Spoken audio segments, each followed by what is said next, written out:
আসসালামু আলাইকুম ওয়া রাহমাতুল্লাহি ওয়া বারাকাতুহু। আশা রাখি সবাই ভালো আছেন। তো আজকে ডেইলি অ্যানালাইসিস নিয়ে আমরা একটু কথা বলবো। তো ডেইলি অ্যানালাইসিসের ব্যাপারে কথা বলতে গেলে আমরা প্রথমে একটু মার্কেটের ডাইরেকশন এগুলো নিয়ে একটু আলোচনা করতে হবে। প্রথমত ডাইরেকশন হচ্ছে আমাদের ডেইলি ডাইরেকশন এখনো বাই। ডেইলি ডাইরেকশন এখনো বাই। এখন গতকাল গতকালকে এবং পরশুদিন যদি আমরা যদি হিসেব করি মার্কেট ২ দিন কিন্তু মোটামুটি একটা সেলের প্রেসার ছিল।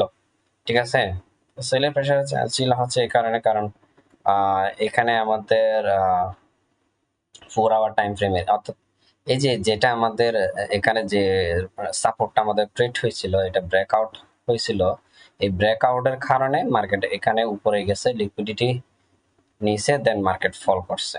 কিন্তু আজকে আজকে আজকে যখন মার্কেট ওপেন হয়েছে, ওপেন হওয়ার পর মার্কেট একটা প্রাইস একটা বিগ একটা পাম দিয়ে কিন্তু উপরে গেছে। ইভেন এখানে যে আমাদের যে 4 আওয়ার টাইম ফ্রেমের যে রেজিস্ট্যান্স লেভেলটা আছে, ঠিক আছে, এটা ব্রেকআউট করছে। যে রেজিস্ট্যান্স লেভেলটা আছে এটা ব্রেকআউট করছে। তো অলরেডি সে মার্কেটের স্ট্রাকচার যদি হিসেবে আমরা যদি কাউন্ট করি 4 hour time frame bullish, even আমরা যদি 1 আওয়ার টাইম ফ্রেম যদি এখন যদি হিসাব করি বুলিশ। বাট আমরা যদি অন্যান্য যেগুলো ফ্রি টুল আছে, ফ্রি টুল বলতে এমটি পাইপের মুভিং অ্যাভারেজ সেই হিসেবে কাউন্ট করলে 4 আওয়ার টাইম ফ্রেমে এখনো কিন্তু বুলিশ হয় নাই। ঠিক আছে, 4 আওয়ার টাইম ফ্রেমে এখনো বুলিশ হয় নাই। এই বুলিশ হতে গেলে অ্যাটলিস্ট পঞ্চাশে পঞ্চাশে পঞ্চাশের উপরে মার্কেট ক্লোজ দিতে হবে। ঠিক আছে, 46-50-এর উপরে মার্কেট ক্লোজ দিতে হবে। এটা যেহেতু অনেক টাইম আছে আজকে, তো যদি ধরেন আমাদের বিকেল টাইমে ধরেন 4টা-5টার দিকে যদি মার্কেট যদি 50-40 এটার উপর যদি ক্লোজ দেয়, ঠিক আছে, 42-45-এর উপরে যদি মার্কেট ক্লোজ দেয়, তাইলে সম্ভাবনা থাকবে মার্কেট আজকে বুলিশের দিকে চলে যাওয়ার জন্য, অর্থাৎ আবারও উপরের দিকে চলে যাওয়ার সম্ভাবনা বেশি থাকবে। কিন্তু আজকে যদি আমরা যদি মার্কেটের স্ট্রাকচার হিসেবে যদি কাউন্ট করি 4 আওয়ার টাইম ফ্রেমে অলরেডি বুলিশ। ওকে, অলরেডি বুলিশ। তো যেহেতু এটা আমাদের ব্রেকআউট, বাট আমাদের মেইন যে জোনটা হচ্ছে সেটা হচ্ছে এখানে। তো আমরা অতটুকু যাব না। এটার উপর যদি ব্রেকআউট দেয়, এটার উপরে যদি ব্রেকআউট দেয় অর্থাৎ 50-এ যদি আমাদের ক্যান্ডেল ক্লোজ করে, সেক্ষেত্রে আমরা বুঝে নিব মার্কেট পুলিশের জন্য প্রস্তুত হয়ে গেছে, অর্থাৎ বাইয়ের জন্য প্রস্তুত হয়ে গেছে। এখন কথা হচ্ছে আমরা যদি যদি এরকম যদি হয় যে আমরা এখানে এখন বর্তমানে কি করব, বর্তমানের জন্য যদি মার্কেট যদি সেলে যায়, ধরেন উপরে গেল না, আমি বললাম যে স্ট্রাকচার বুলিশ হয়েছে, বাট যেগুলো ফ্রি টুলস আছে ফ্রি টুলস এর মাধ্যমে আমি অলরেডি পাইছি এখনো বুলিশ হয়নি 4 আওয়ার টাইম ফ্রেমে। 1 আওয়ার টাইম ফ্রেমে বুলিশ, 1 আওয়ার টাইম ফ্রেমে বুলিশ, বাট 4 আওয়ার টাইম ফ্রেমে বুলিশ না। 1 আওয়ার টাইম ফ্রেম বাই রিক্স। ঠিক আছে, এই জন্য আমরা 1 আওয়ার টাইম ফ্রেমকে এত গুরুত্ব দিই না, 4 আওয়ার টাইম ফ্রেমকে গুরুত্ব দিই। এখন কথা হচ্ছে যে মার্কেট নিচে আসে, মার্কেট যদি নিচে আসে কতটুকু আসতে পারে, নিচে আসলে আমরা প্রথম ট্রাই করব এই জোন থেকে। ঠিক আছে, এই জোন থেকে আমরা ট্রাই করব। ঠিক আছে, তো এটা এরকম ধরেন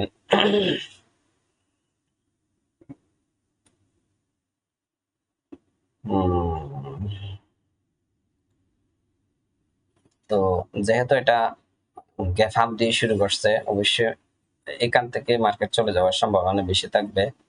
আর যদি সে যদি তার গ্যাপটা যদি ফিল আপ করতে চায়, তাহলে এতটুকু পর্যন্ত আসতে পারে। ঠিক আছে, এতটুকু পর্যন্ত আসতে পারে 93।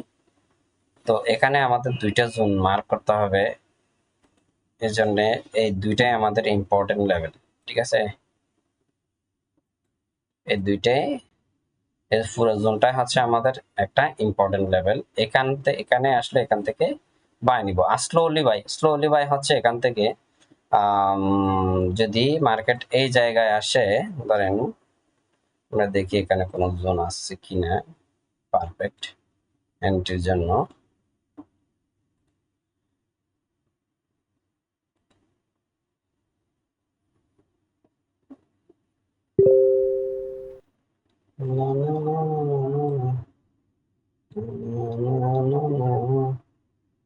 আচ্ছা, এখান থেকে হুম হুম এখান থেকে হয়তো আমাদের এই জোন থেকে ছোট একটা বাই আসতে পারে এই জোন থেকে, ঠিক আছে। তবে স্পেশাল জোন হচ্ছে এটা, স্পেশাল জোন হচ্ছে আমাদের এটা, এটা হচ্ছে আমাদের একটু রিস্কি লাগে। এটা হচ্ছে আমাদের একটা স্পেশাল জোন, এখান থেকে বাই হতে পারে, ঠিক আছে। তো আমি অলরেডি বলেছি মার্কেট এখনো ইয়া অনুযায়ী ফ্রি টুল হিসেবে যদি কাউন্ট করি এখনো পর্যন্ত আমাদেরকে বাই সিগন্যাল দেয়নি। বাট যদি স্ট্রাকচার মার্কেটের 4 আওয়ার টাইম ফ্রেমের স্ট্রাকচার কাউন্ট করি সেক্ষেত্রে বুলিশ। ওকে, সো সেই হিসেবে আমরা এখান থেকে একটা বাই অথবা এখান থেকে একটা বাই এর জন্য প্ল্যান করব। এই দুইটা লেভেল থেকে একটা লেভেল হচ্ছে এটা আর একটা জোন হচ্ছে এটা, ঠিক আছে। তো এখন আরেকটা কথা বলি, যদি ফেল হয়ে যায় এই জোন, সমস্ত জোনগুলো যদি ফেল হয়ে যায়, মার্কেট যদি নিচে নামে কতটুকু নামতে পারে, সেক্ষেত্রে আমরা একটা লেভেল আছে হচ্ছে আমাদের 61, এই লেভেলটা।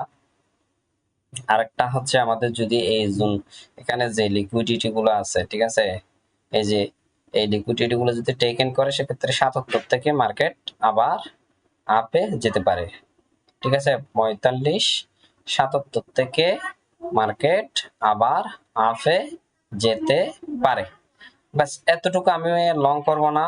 এই হচ্ছে আজকের প্ল্যান, ঠিক আছে। আজকের প্ল্যান হচ্ছে এতটুকু, অলরেডি আমি বলে দিছি।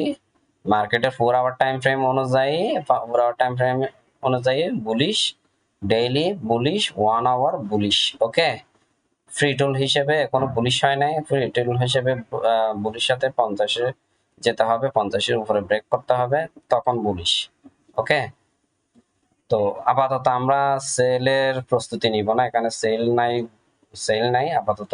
আমরা বাইরের জন্য ট্রাই করব। সেল সেল এখানে নাই এই জন্য, কারণ মার্কেট যদি এটার উপর যদি ব্রেক করে দেয় সেক্ষেত্রে এখানে কোনো সেল থাকবে না। যে সমস্ত সেল জোনগুলো আছে সেগুলো হচ্ছে ফেল করার সম্ভাবনা বেশি থাকবে। তারপরেও কেউ যদি, আপনারা যদি এন্ট্রি নিতে চান সেক্ষেত্রে একটা জোন আছে সেলের জন্য, সেটা হচ্ছে এটা, ঠিক আছে। এটা হচ্ছে একটা জোন, এর বাইরে আর কোনো আমি জোন দেখতে পাচ্ছি না, ঠিক আছে। এর বাইরে আর কোনো জোন আমি দেখতে পাচ্ছি না।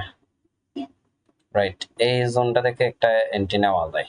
ওকে, এই জোনটা থেকে একটা এন্ট্রি নেওয়া যায়। সো ভালো থাকবেন, সুস্থ থাকবেন, আল্লাহ হাফেজ।